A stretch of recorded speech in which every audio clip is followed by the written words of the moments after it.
Welcome to the Learning Pines YouTube. We hope this video helps. You're starting inside the Groww app. Open the specific stock page first, then tap the chart thumbnail to enter full chart mode. Once done, use pinch gestures to zoom and drag to pan so you can focus on the region you need. Make sure to switch between 1D, 1W, 1M timeframes at the top to check different trends. This gives you the immediate visual context and prepares the chart for indicator and timeframe changes, so you can act precisely. Now change the timeframe and chart type to match your strategy. Tap 1D, 1W, 1M or custom ranges to view short or long trends. Then tap the chart type icon to switch between candlestick, line, and area. Candlesticks reveal price action, while line simplifies.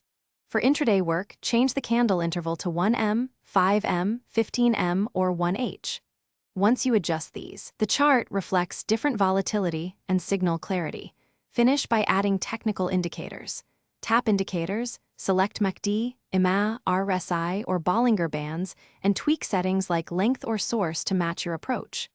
Once added, arrange indicator panels and save a template so you don't rebuild setups later. Make sure to review volume and time alignment after changes.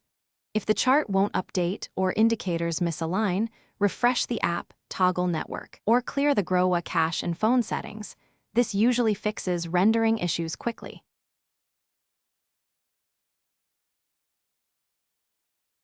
Thanks for watching. Consider subscribing if we helped you.